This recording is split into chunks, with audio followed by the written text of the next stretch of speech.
We're at Linda Johnson Smith Soccer Stadium, and BU takes care of Holy Cross by the final of 3-1. 2 goals tonight for Chelsea Churchill. She takes home tournament MVP, or for the Turnpike Trophy. Excellent effort on your part. First 2 goals of the season. What went through your mind on both of those shots?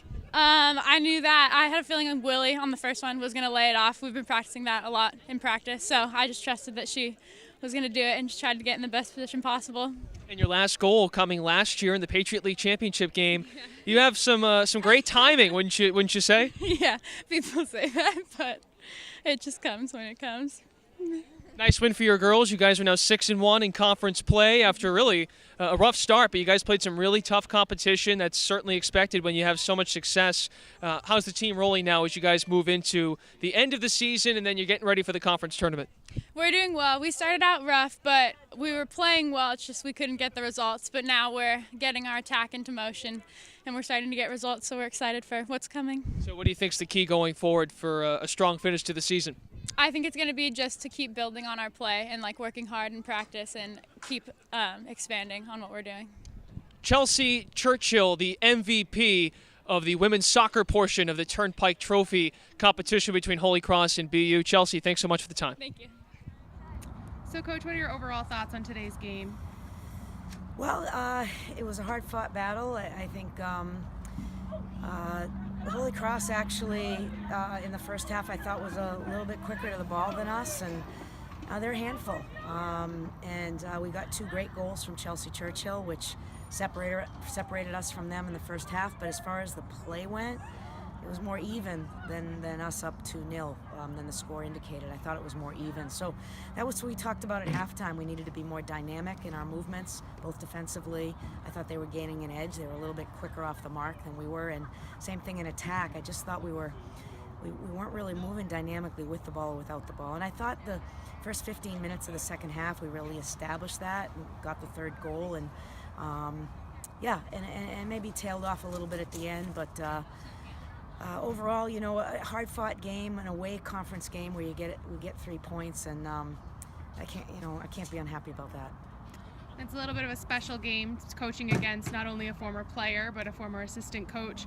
Is there any extra planning, knowing she knows your strategy going into the game? Well, I noticed their warm-up was exactly the same as ours, and that's because Casey, gave me a couple of ideas of what to do in warm-up. So over the last few years when she was an assistant, so I think that we, in a lot of ways, we coach similarly, and that's not because Casey drank the Kool-Aid. It's just because our ideology is really the same, and so I knew when we were preparing for the game that they were going to give an honest 90-minute effort, that they were going to defend really well because Casey's a great coach and she really teaches the foundations and the basics of defending and organization. And she's got a lot of good athletes on her team and they're playing for her because she's a great leader and a great motivator. So I knew we were going to get that. And, I felt a little bit of mixed feelings coming into the game. Just, I want her to be successful.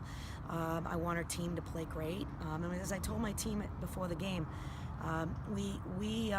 whenever we play someone we care about, it doesn't change that we want to be the best we can be, but we also want them to be the best that they can be, and then we'll let whichever team is better that day come out on top. And we certainly wanted to win the game, and I wanted to win the game. So did Casey.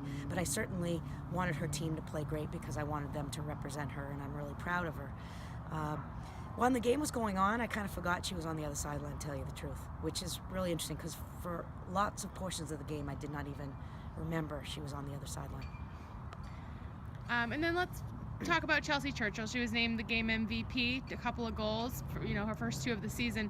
Talk about what she brought off the bench. Well, this is the spark plug kid. She played that role last year, and you saw it again tonight. And even though she hadn't been scoring early in the season in the first bunch of games, when she came off the bench, she was giving us that spark.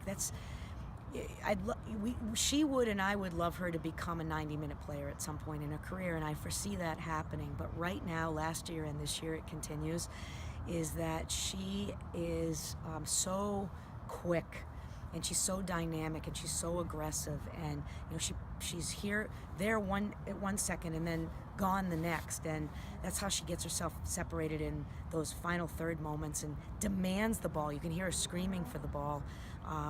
And she just had 2 great shots, and that's kind of her signature shot. It's that curler, that upper curler. She scored last year against Bucknell in the Patriot League final. So it's a great weapon to have. We're glad she's on our side. Thanks, Coach. Thank you.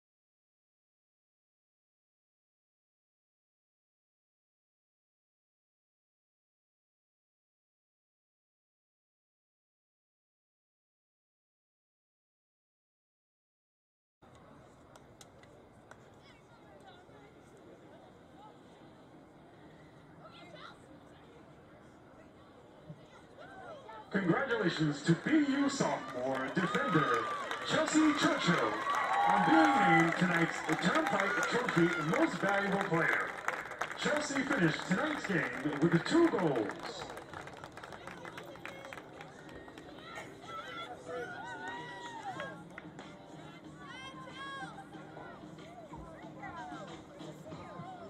Congratulations to BU on earning a point towards the Turnpike Trophy. Remember to follow @Turnpike Trophy or visit GoHolyCross.com or GoTerriers.com to follow all of the Turnpike Trophy action. The next